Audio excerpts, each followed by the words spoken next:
lorsque ce cheval est né avec ses pattes arrière plus courtes que ses pattes avant, tout le monde dans l'écurie a été horrifié et a même voulu euthanasier l'animal. Mais ce qui s'est passé quelques années plus tard leur a prouvé qu'ils avaient complètement tort à son sujet. Le soleil commençait à peine à se lever sur les collines entourant l'Hacienda Esperanza lorsque les cris de Diego Herrera résonnèrent dans tout la Piedad. « Que ce soit une parodie du destin !» cria le propriétaire, le visage rouge de fureur, tandis qu'il regardait le poulain nouveau-né couché à côté de la duchesse, sa jument championne. 20 ans d'élevage de chevaux pur sang pour que cette abomination naisse. Manuel, le contremaître qui travaillait pour la famille Herrera depuis plus de 30 ans, ôta son chapeau et le serra contre sa poitrine comme s'il assistait à une veillée funèbre. Don Diego, ces choses arrivent. La nature nous joue parfois des tours, dit-il d'une voix douce, essayant de calmer son patron. Le poulain a essayé de se lever sans succès.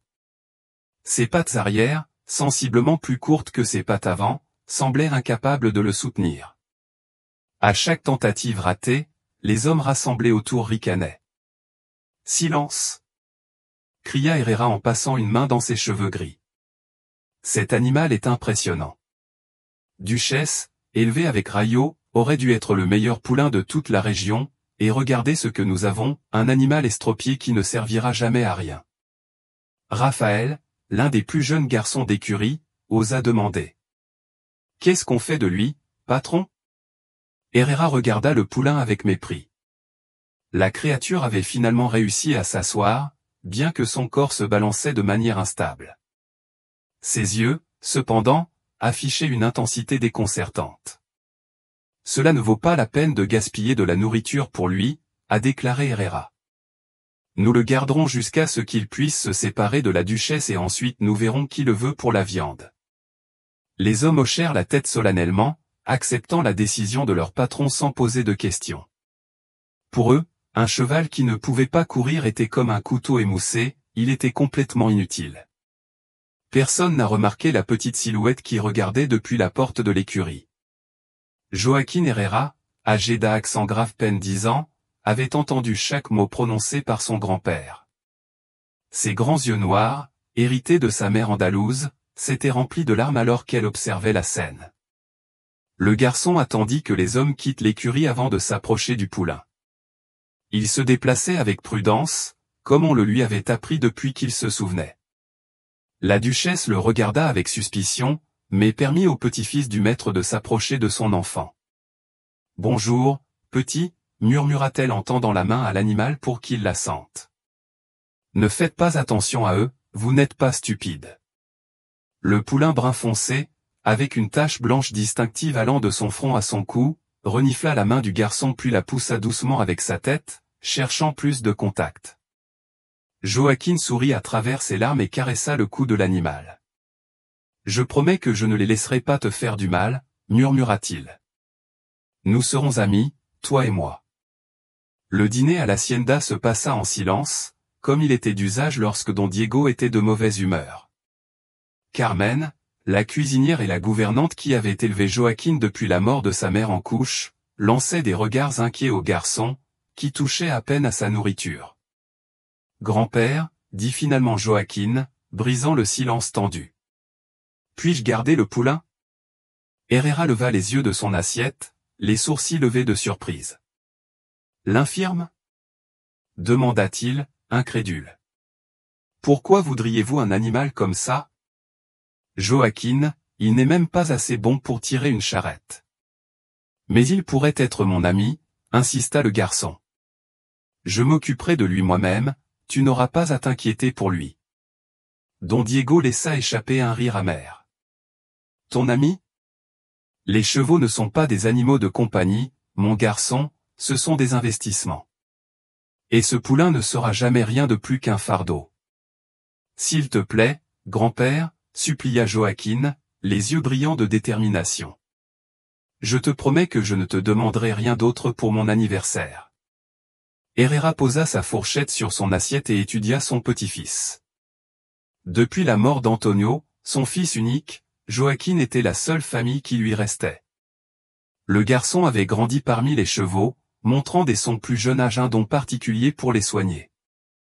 Peut-être que cela serait une leçon précieuse pour lui.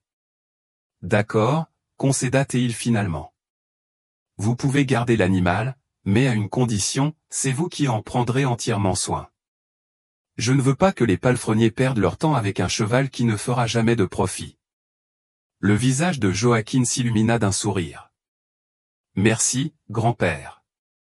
Je vous promets que vous ne le regretterez pas. Je le regrette déjà, grogna Herrera en retournant à sa nourriture. Cet animal ne t'apportera que des dépenses et des ennuis, Joachim. Retenez bien mes mots. Ce que Don Diego Herrera ne pouvait pas imaginer, c'est que ce poulain était destiné à changer non seulement la vie de son petit-fils, mais aussi l'avenir de tout le domaine d'Esperanza.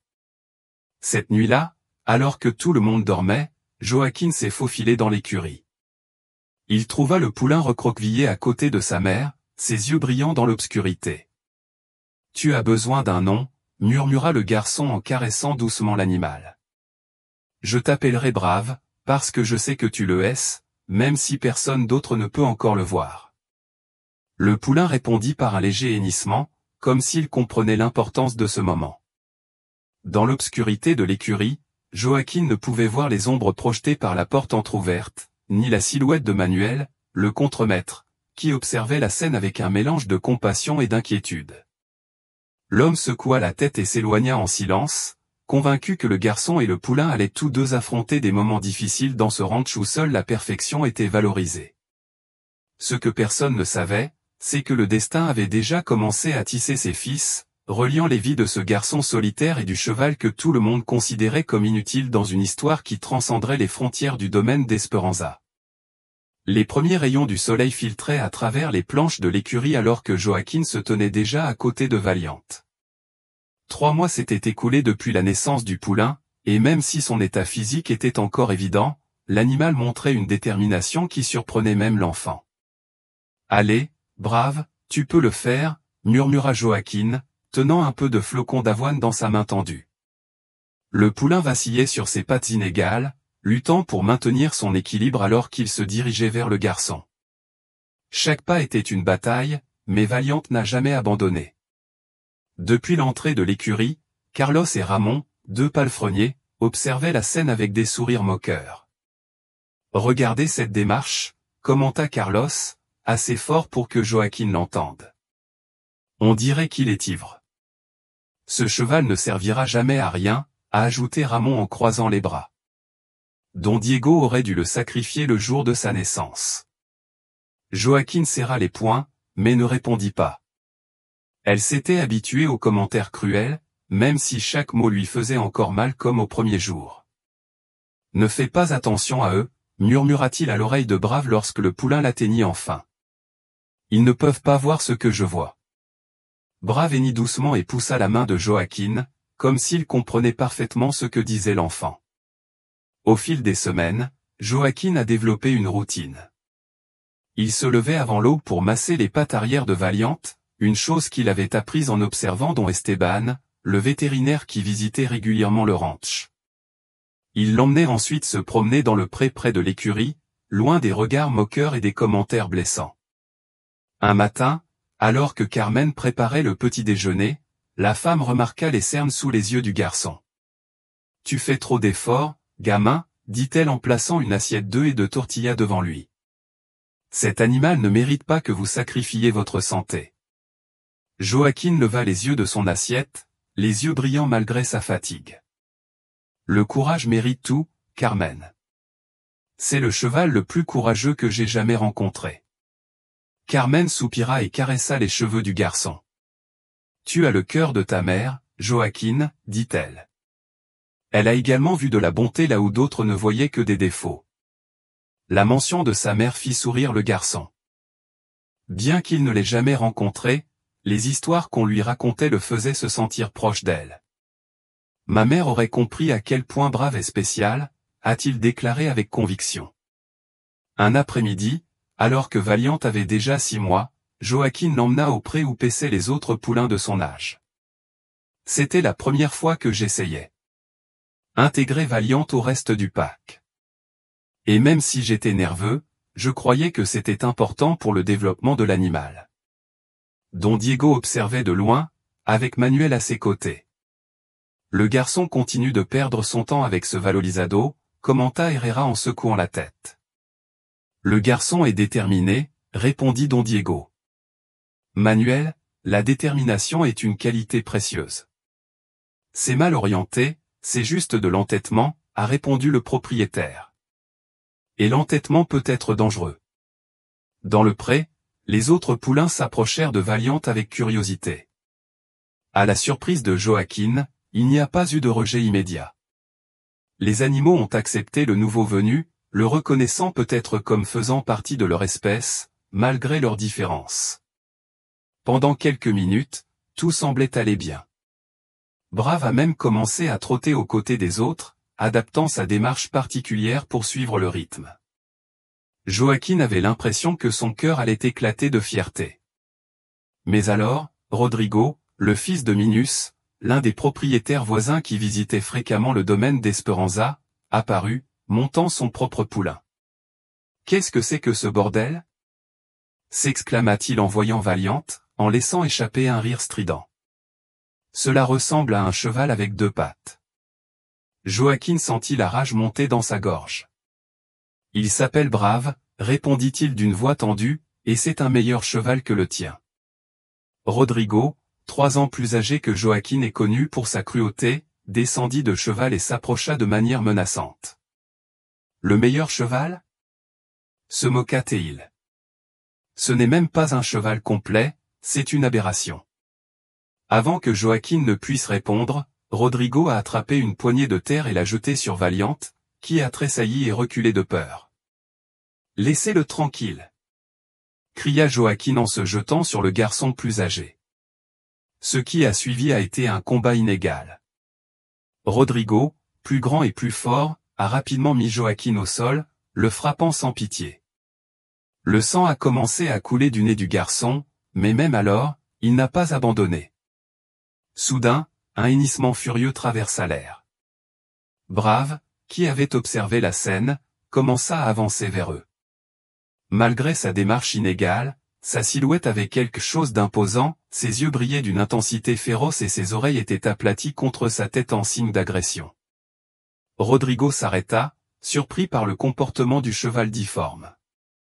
Brave se tenait entre lui et Joaquin, reniflant de manière menaçante. « Toi, cheval, tu es fou » murmura Rodrigo en reculant. « Tout comme toi. » Avec un dernier regard de mépris, le garçon le plus âgé monta sur son poulain et s'éloigna au galop. Joaquin se leva lentement, essuyant le sang de son visage. Brave se tourna vers lui, son attitude complètement transformée. Doucement, le poulain approcha son museau du visage du garçon, comme s'il voulait s'assurer qu'il allait bien. « Merci, mon ami » murmura Joaquin en serrant le cou de l'animal. « Tu m'as défendu comme personne ne l'a jamais fait auparavant. » De loin, Don Diego et Manuel ont été témoins de toute la scène. « Tu as vu ça, patron » demanda Manuel avec étonnement dans la voix. Le cheval a défendu l'enfant. Herrera n'a pas immédiatement répondu. Ses yeux normalement durent montrer une étincelle de surprise et peut-être de respect. Peut-être que cet animal a une certaine valeur après tout, murmura-t-il finalement, même si ce n'est pas ce à quoi nous nous attendions. Ce soir-là, pendant le dîner, Don Diego regarda attentivement le visage meurtri de son petit-fils. « J'ai entendu dire que tu avais des problèmes avec le fils de Mendoza » commenta Théil avec désinvolture. Joaquin hocha la tête, se préparant à une réprimande. « Je n'ai pas commencé la bagarre, grand-père. » Il faisait peur à Brave. À sa grande surprise, Don Diego ne semblait pas en colère.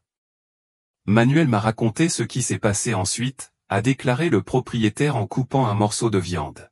« Votre cheval semble avoir du cran, malgré ses limites. » Joaquin leva les yeux, surpris par le commentaire presque positif de son grand-père.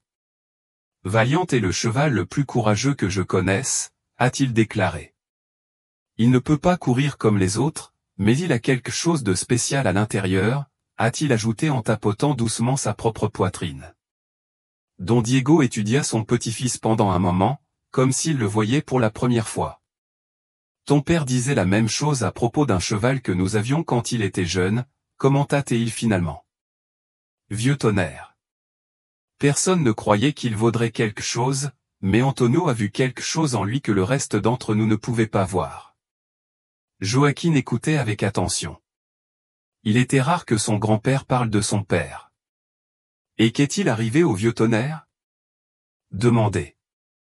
Un sourire nostalgique traversa le visage du vieil homme. Il est devenu le meilleur cheval de bataille que nous ayons jamais eu. Il n'a pas gagné de course, mais il a sauvé la ferme pendant la grande sécheresse de 1978. Il pouvait travailler plus longtemps que n'importe quel autre animal sans jamais se plaindre. Joaquin sentit son cœur se gonfler d'espoir. Le courageux trouvera aussi son chemin, grand-père. Tu verras. Don Diego hocha légèrement la tête. Peut-être, concéda Théil. Mais souviens-toi, Joaquin, que dans cette vie, ce en quoi nous croyons ne se révèle pas toujours être ce que nous attendons. Parfois, même le rêve le plus cher peut devenir notre plus grande déception. Il y avait quelque chose dans le ton de son grand-père, un soupçon de douleur ancienne, qui faisait se demander à Joaquin s'il ne parlait plus seulement de chevaux.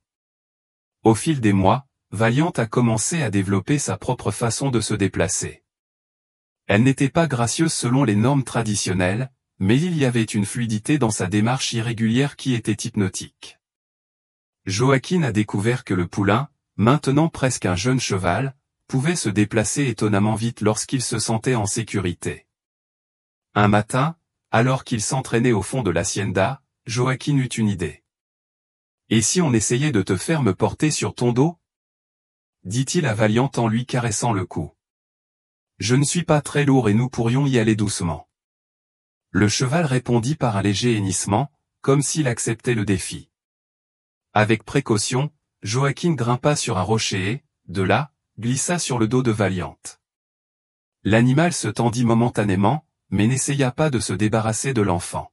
« Très bien, mon ami », l'encouragea Joaquin.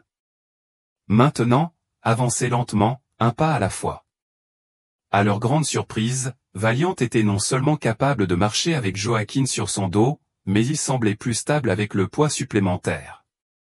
C'était comme si la présence de l'enfant lui donnait un équilibre qu'il n'avait pas lorsqu'il marchait seul. Joaquin ne pouvait contenir son excitation. « On le fait, brave. Nous le faisons. » Ce qu'aucun d'eux ne savait, c'est qu'il n'était pas seul. Caché derrière quelques buissons, Manuel observait la scène avec un sourire aux lèvres. Le contremaître avait suivi de près l'évolution de l'étrange couple, et ce qu'il vit confirma ce qu'il soupçonnait déjà, il y avait quelque chose de spécial dans la connexion entre ce garçon et ce cheval. Cette nuit-là, alors que les péons se rassemblaient autour du feu après le dîner, Manuel partagea ce qu'il avait vu. « Je vous le dis, ce cheval a porté l'enfant sur son dos comme s'il était né pour cela, » commenta Théil en sirotant son café. « Je n'ai jamais rien vu de tel. » Carlos, qui avait été l'un des plus cruels envers Valiant, laissa échapper un rire méprisant. Il devait avancer à la vitesse d'un escargot, se moqua Théil.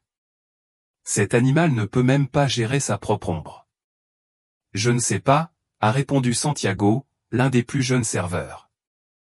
L'autre jour, j'ai vu le garçon brosser Valiant et j'ai trouvé que le cheval avait l'air différent. Plus fort, peut-être. Sottise. Répondit Carlos. Un cheval déformé est un cheval déformé. Il n'y a aucun amour ni aucun soin qui puisse changer cela. Manuel regardait les flammes en silence. Il avait vu autre chose, quelque chose qu'il ne pouvait pas expliquer avec des mots. C'était comme si l'esprit de Valiant grandissait chaque jour, renforcé par la foi inébranlable de Joaquin. Un après-midi, presque un an après la naissance de Valiant, Don Diego appela son petit-fils dans son bureau. Joaquin a commencé avec un sérieux inhabituel. « J'ai observé votre dévouement envers ce cheval. » Le garçon se leva, prêt à défendre Brave une fois de plus. « Il devient plus fort chaque jour, grand-père, et nous avons découvert qu'il peut me porter sur son dos sans aucun problème. » Don Diego hocha lentement la tête. « Je sais. Manuel m'en a parlé. » Il s'arrêta. Ce que je veux savoir, c'est quel projet tu as pour lui. La question a pris Joaquin par surprise. Des projets? Oui, des plans, a insisté le propriétaire. Chaque cheval de ce ranch a un but. Les pur sang courent, les chevaux de trait travaillent et les chevaux de selle sont au service de leurs cavaliers. Quel est le but de Brave? Joaquin réfléchit un instant. Je n'avais jamais pensé à Brave en termes d'utilité. Son but est d'être mon ami, répondit-il finalement, et de m'apprendre que la vraie force ne réside pas dans les jambes, mais dans le cœur. Don Diego regarda son petit-fils avec un mélange d'incrédulité et d'admiration. Cela ne nourrit pas un cheval, mon garçon, a-t-il souligné, et cela ne paie pas non plus le foin qu'il mange. Je travaillerai plus dur, a promis Joaquin. Je ferai des tâches supplémentaires à la ferme pour payer ta nourriture. Mais s'il vous plaît, ne me demandez pas de déterminer sa valeur en fonction de ce qu'il peut faire. Le vieil homme s'appuya contre le dossier de sa chaise, étudiant le garçon devant lui. Il voyait beaucoup de son fils en Joaquin, la même obstination, la même capacité à voir le monde différemment. D'accord, concéda-t-il finalement. Brave peut rester sans avoir à prouver sa valeur pour le moment, mais souviens-toi, Joaquin, le monde réel n'est pas aussi compréhensif que ton grand-père. Il viendra un jour où vous et ce cheval devrez prouver votre valeur. Joaquin hocha la tête, même si dans son cœur il savait que Valiant avait déjà prouvé sa valeur 1000 fois, chaque matin il se réveillait et luttait contre sa propre condition, chaque fois qu'il répondait à l'appel de son ami, chaque instant il choisissait le courage plutôt que la reddition. Ce qu'aucun d'eux n'aurait pu imaginer, c'était à quel point l'épreuve ultime arriverait si tôt et à quel point elle changerait radicalement leur vie à jamais. Cette nuit-là, alors que Joaquin disait au revoir à Valiant dans l'écurie, il remarqua quelque chose de différent dans les yeux de l'animal, une sorte d'anticipation, comme si le cheval savait qu'un moment crucial approchait. Quoi qu'il arrive, nous serons toujours ensemble, promit le garçon en posant son front contre celui de Brave. Toi et moi contre le monde, mon ami. Dehors, les nuages commençaient à couvrir le ciel et un vent froid soufflait des montagnes. L'orage qui approchait n'était pas seulement celui prédit par les éclairs à l'horizon, mais un orage beaucoup plus puissant et bouleversant qui allait mettre à l'épreuve le lien entre un garçon et son cheval. L'été était arrivé au domaine d'Esperanza avec une chaleur torride. Les champs, normalement verts et luxuriants, commençaient à montrer des signes de sécheresse. Don Diego observait le ciel chaque matin, à la recherche de nuages qui promettaient de la pluie, mais l'horizon restait clair et implacable. Valiant avait atteint un certain âge et, bien qu'il ait encore ses limites physiques, il avait développé des muscles impressionnants dans le haut de son corps. Sa démarche restait irrégulière, mais personne à la ferme ne se moquait plus ouvertement de lui. La détermination et la loyauté de l'animal envers Joaquin avaient généré, sinon du respect, du moins une sorte d'acceptation résignée. Joaquin, maintenant âgé de 12 ans, avait grandi de plusieurs centimètres. Son corps mince montrait les premiers signes de l'homme qu'il deviendrait, et son visage avait perdu un peu de sa rondeur enfantine. Cependant, ses yeux avaient la même expression rêveuse qu'ils avaient toujours eue. Ce matin-là, alors qu'il aidait les ouvriers agricoles à vérifier les clôtures à l'extrémité nord de la propriété, Joaquin entendit la nouvelle apportée par Santiago, qui revenait du village. « Ils ont vu un ours dans les montagnes », annonça le jeune homme en essuyant la sueur de son front. Don Felipe a perdu 2 moutons la semaine dernière, et il jure que c'était l'œuvre d'un énorme ours. Manuel, qui supervisait les travaux, fronça les sourcils. « Cela fait des années que nous n'avons pas vu d'ours dans ces régions, a-t-il commenté. La sécheresse doit les forcer à descendre des montagnes à la recherche d'eau. Joaquin écoutait avec fascination. Les ours étaient pour lui des créatures presque mythiques, protagonistes des histoires que Carmen lui racontait avant de se coucher. « Tu penses qu'on pourrait le voir » demanda-t-il à Santiago avec enthousiasme. « Ne pense même pas à chercher des ennuis, mon garçon, le gronda Manuel. Les ours ne sont pas des animaux avec lesquels il faut plaisanter, ils sont dangereux, surtout lorsqu'ils ont faim. » Joaquin hocha la tête, mais dans son esprit, il formait déjà l'image de ce magnifique animal sauvage descendant des montagnes comme un roi détrôné. 2 jours plus tard, l'hacienda a reçu la visite de don Alejandro Mendoza de Rodrigo, propriétaire de l'hacienda voisine. Les relations entre les deux familles n'avaient jamais été particulièrement chaleureuses, mais la pénurie d'eau les a obligés à coopérer. Nous devrons partager l'accès à la rivière Herrera, a déclaré Mendoza pendant le repas. Mes animaux ont besoin de boire autant que les vôtres. Don Diego hocha la tête avec raideur. Nous avons toujours respecté les droits à l'eau, Mendoza. Je ne vois pas pourquoi cela changerait maintenant. La tension dans l'air était palpable. Joaquín, assis en silence au bout de la table, observait l'échange avec malaise. Depuis l'incident avec Rodrigo, il avait évité tout contact avec la famille Mendoza. J'ai entendu dire que votre petit-fils est toujours déterminé à élever ce cheval déformé, commenta Mendoza en jetant un regard dédaigneux vers Joaquín. Mon fils m'a dit que l'animal peut à peine marcher. Don Diego était visiblement tendu. Ce que mon petit-fils fait de son temps, c'est notre affaire. Mendoza a répondu froidement. Et j'apprécierais que vous ne parliez pas de l'un de nos chevaux de cette façon. Joaquín leva les yeux, surpris par la défense inattendue de son grand-père. Mendoza laissa échapper un rire moqueur. Waouh, maintenant tu défends le cheval des vagues, qui l'aurait cru? Diego Herrera s'est adouci. Le berger est-il blessé? Demanda don Diego en se levant de table. Pas sérieusement, monsieur, répondit Carmen, mais il a très peur. Il dit qu'il n'a jamais vu un animal aussi gros et féroce. Mendoza se leva, oubliant momentanément son argument. Il va falloir organiser une partie de chasse, a-t-il déclaré. Cet ours est une menace pour nous tous. Don Diego hocha la tête. Je rassemblerai mes hommes demain à l'aube. Si vous souhaitez nous rejoindre, vous êtes les bienvenus. La perspective d'une chasse suscitait des sentiments mitigés chez Joaquín. D'un côté, il ressentait une étrange fascination pour l'ours, de l'autre, il comprenait le danger qu'il représentait pour les gens et les animaux de la ferme. Cet après-midi-là, tandis que don Diego et Manuel organisaient la partie de chasse pour le lendemain, Valiente semblait agité, comme s'il sentait l'agitation qui envahissait l'hacienda. Ils vont chasser l'ours demain, lui dit Joaquín en lui brossant la fourrure avec des mouvements doux. Grand-père dit qu'il est trop dangereux de l'avoir près du ranch. Brave renifla, frappant le sol avec l'une de ses pattes avant. Moi aussi, je suis curieux, avoua le garçon. Je n'ai jamais vu de vrai ours, seulement dans les livres. Carmen dit qu'ils sont comme des montagnes ambulantes. Tandis qu'il parlait, une idée commença à se former dans son esprit. La limite et de la propriété n'était pas trop loin et il connaissait bien tous les sentiers. S'il partait tôt, avant l'aube, il pourrait arriver sur place et peut-être apercevoir l'ours à une distance sûre avant l'arrivée du groupe de chasseurs.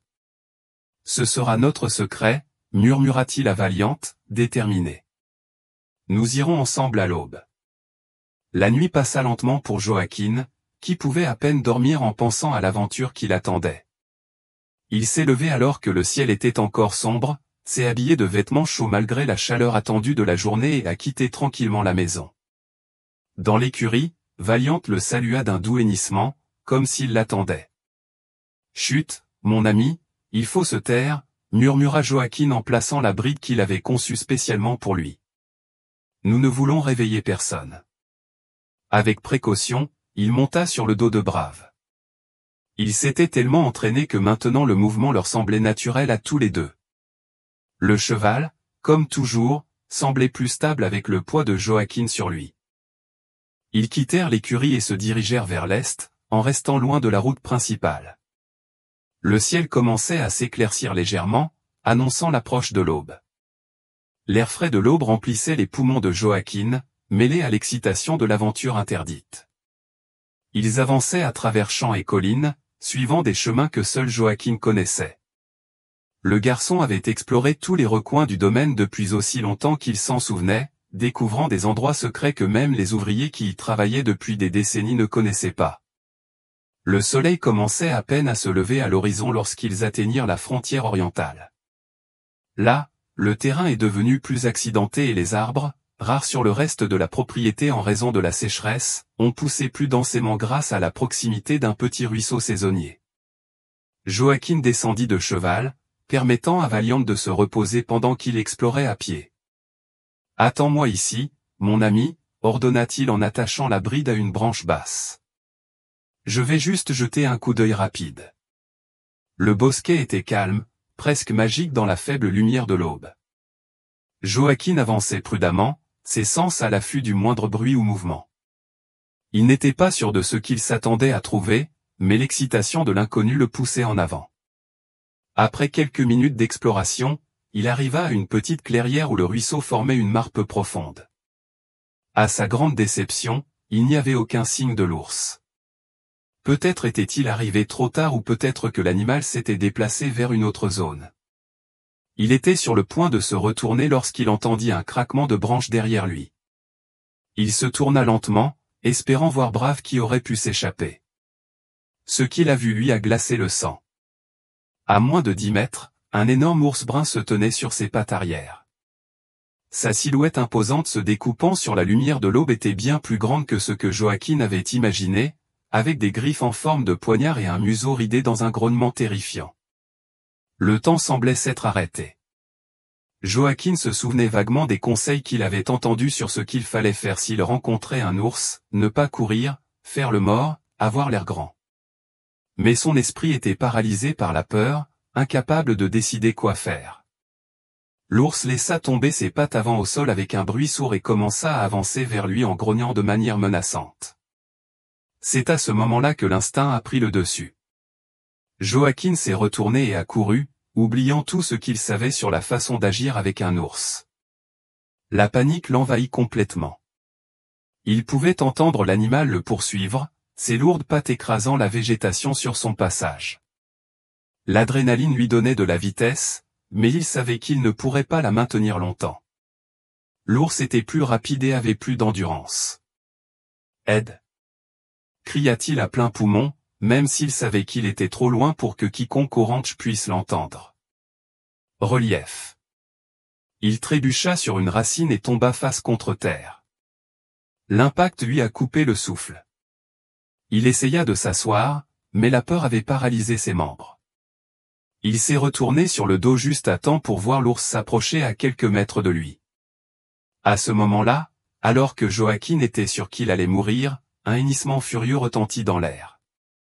Brave est apparu comme une vision impossible, galopant à une vitesse que personne n'aurait cru possible.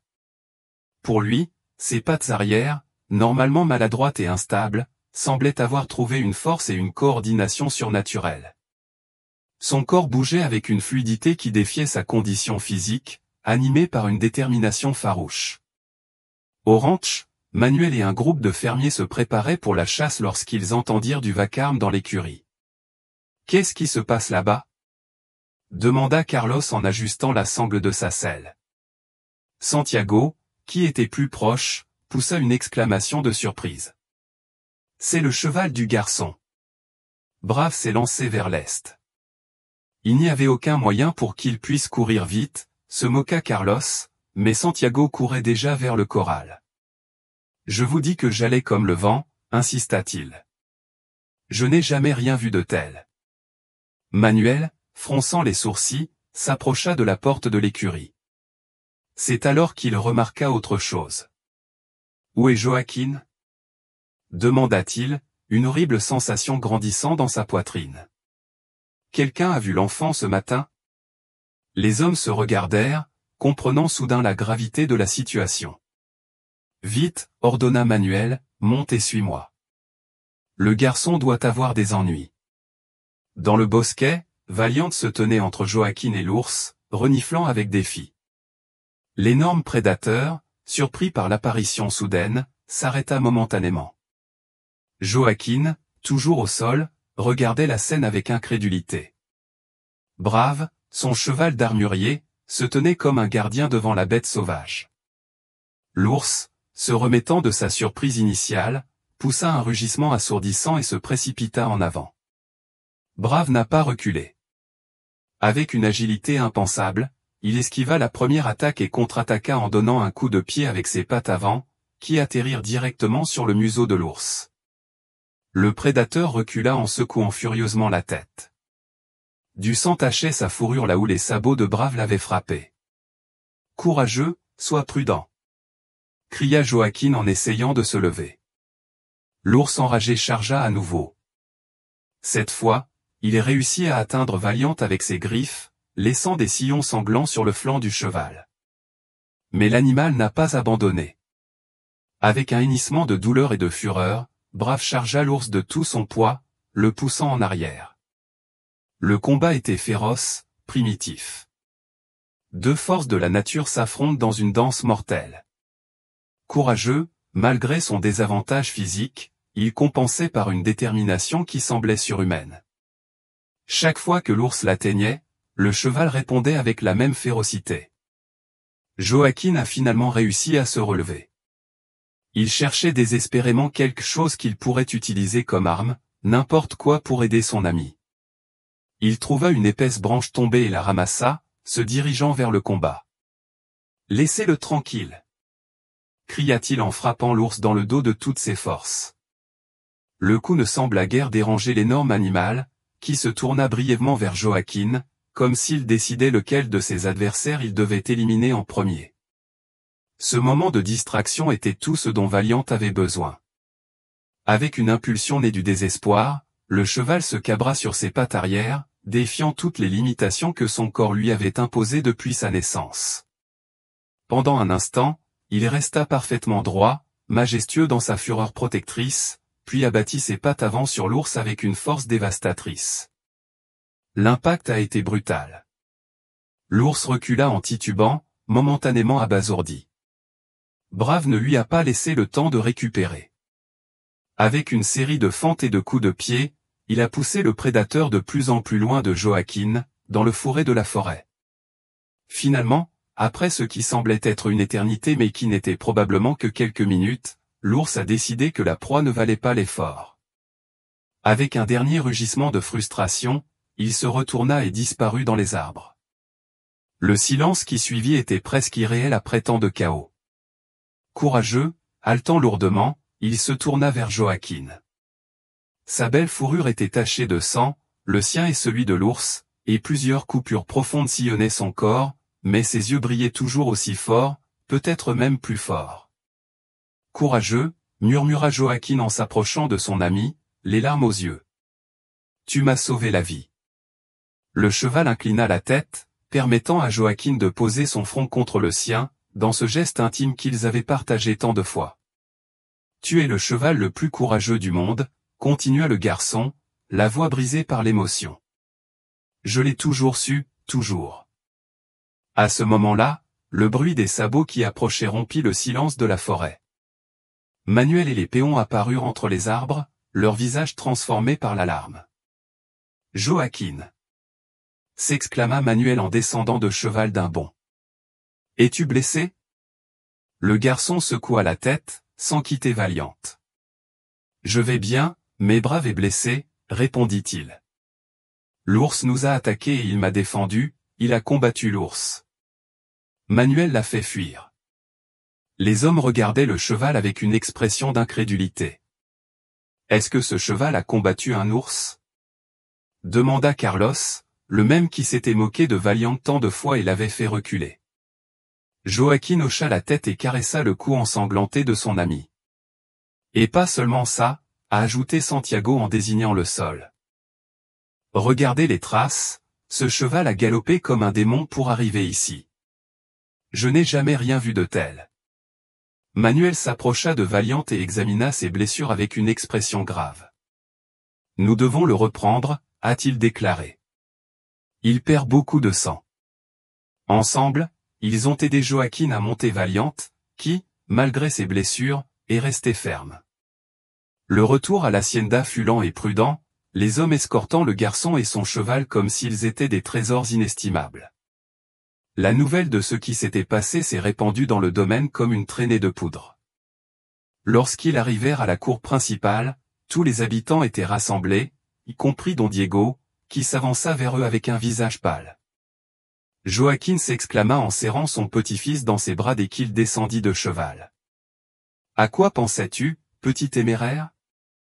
Je suis désolé, grand-père, répondit Joaquin, les larmes aux yeux. Je voulais juste voir l'ours, je ne pensais pas que c'était si dangereux. Don Diego secoua la tête, entre soulagement et fureur. Tu aurais pu mourir, dit-il, la voix tremblante, trahissant son inquiétude. S'il n'y avait pas. Il n'aurait pas pu finir sa phrase.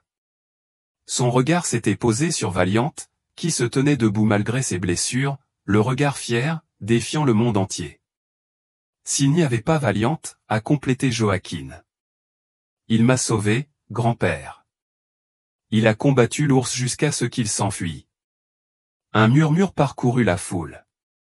Don Esteban, le vétérinaire qui se trouvait heureusement au ranch, est venu examiner le cheval. Ses blessures sont très graves, a-t-il déclaré après une inspection minutieuse.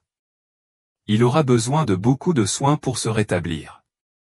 Il aura tous les soins dont il a besoin, a déclaré Don Diego, surprenant tout le monde. Ce cheval est désormais le trésor le plus précieux du domaine. Joaquin regarda son grand-père avec de grands yeux. Vraiment? Demandait. Don Diego hocha la tête et posa une main sur l'épaule de son petit-fils. J'ai eu tort. Joaquin, admit-il avec une humilité que personne n'avait jamais vue en lui auparavant, et tu avais raison. La vraie force ne réside pas dans l'apparence, mais dans le cœur. Il s'arrêta et ajouta, regardant directement Valiant. Ce cheval que nous appelons tous un preste vaut plus que tous les pur sangs de mon écurie réunis. Carlos, qui observait la scène en silence, fit un pas en avant. Don Diego, commença-t-il, visiblement embarrassé, je tiens à m'excuser auprès du garçon et du cheval. J'étais l'un de ceux qui se moquaient le plus de lui et maintenant je me rends compte de mon erreur. Un par un, les hommes qui avaient ridiculisé Valiant se sont avancés pour exprimer leur regret et leur admiration. Le cheval les regardait avec une dignité qui semblait surnaturelle, comme s'il avait toujours su que ce jour viendrait. Les semaines suivantes furent consacrées à la convalescence. Les blessures de Valiant guérissaient lentement, laissant des marques visibles sur sa fourrure qui, loin de gâcher son apparence, lui donnait un air de noblesse guerrière.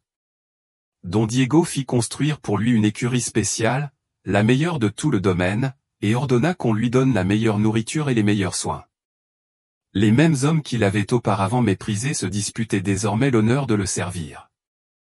L'histoire du cheval impreste, qui avait combattu un ours pour sauver un enfant, s'est répandue dans toute la région. Des gens de domaines lointains sont venus rencontrer le légendaire Bravoine, apportant des cadeaux et des offrandes de grosses sommes lui furent offerts, des offres que Don Diego rejeta catégoriquement. Le courage n'est pas à vendre, a-t-il déclaré. Il n'y a pas assez d'argent au monde pour payer un après-midi. Alors que Joaquin brossait Valiant dans sa nouvelle écurie, Don Diego s'approcha d'eux. Le vieil homme regarda en silence pendant quelques minutes avant de parler. Ton père serait fier, dit finalement Joaquin, de toi et de ta foi en ce cheval. Joaquin sourit, surpris et ému par la mention de son père. Tu crois? Don Diego hocha la tête, un sourire mélancolique sur son visage. Antonio a toujours pu voir ce que les autres ne pouvaient pas voir, a-t-il expliqué. C'était un don que je n'ai jamais eu, mais il vous a clairement été transmis. Il s'arrêta, comme s'il rassemblait son courage pour ses prochains mots. J'ai perdu ce cadeau. Joaquin a continué. Après avoir perdu ton père et ta mère, je suis devenu endurci, incapable de voir au-delà du superficiel. Je suis devenu obsédé par la création de chevaux parfaits, comme si je pouvais contrôler la vie que je ne pouvais pas protéger. Joaquin écoutait attentivement, il n'avait jamais entendu son grand-père parler comme ça auparavant. Mais vous et Valiant m'avez appris une leçon inestimable, conclut Don Diego. La véritable perfection n'est pas dans l'apparence, mais dans l'esprit, et toi, mon garçon, tu as le don de voir cet esprit là où les autres ne voient que des défauts. Braveni doucement, comme s'il comprenait l'importance du moment. Don Diego tendit une main tremblante et, pour la première fois, caressa le cheval avec une affection sincère. Merci d'avoir sauvé mon petit-fils, murmura-t-il, et merci d'avoir enseigné à ce vieil homme têtu une leçon qu'il avait désespérément besoin d'apprendre. À ce moment-là, les trois formèrent une image parfaite, le vieil homme trouvant la rédemption, le garçon découvrant son don et le cheval d'écurie qui s'était avéré être le plus précieux de tous. Les années ont passé et Valiant est devenu une légende vivante. Ses limitations physiques n'ont jamais disparu, mais elles ont cessé d'avoir de l'importance. Ce que tout le monde voyait maintenant en le regardant, c'était son esprit indomptable, sa loyauté inébranlable, son courage sans limite. Joaquin grandit et devint un homme, assumant progressivement la gestion de l'Hacienda Esperanza, sous le regard fier de Don Diego. À ses côtés, toujours fidèle, toujours majestueux, malgré sa démarche particulière, se trouvait Brave. L'histoire du cheval impreste a été racontée de génération en génération, inspirant chacun à regarder au-delà des apparences et à rechercher la véritable essence de chaque être vivant. Parce que parfois, les trésors les plus précieux sont précisément ceux que le monde entier a abandonnés. Et à chaque aube, à l'Hacienda Esperanza, lorsque les premiers rayons du soleil illuminaient les pâturages, on pouvait apercevoir la silhouette d'un homme et de son cheval extraordinaire, rappelant à tous que la véritable grandeur ne réside pas dans la perfection physique, mais dans la noblesse du cœur. Dites-moi dans les commentaires, avez-vous vu une histoire surprenante et passionnante comme celle-ci? Et si vous avez aimé cette histoire, vous apprécierez également d'écouter cette narration réconfortante.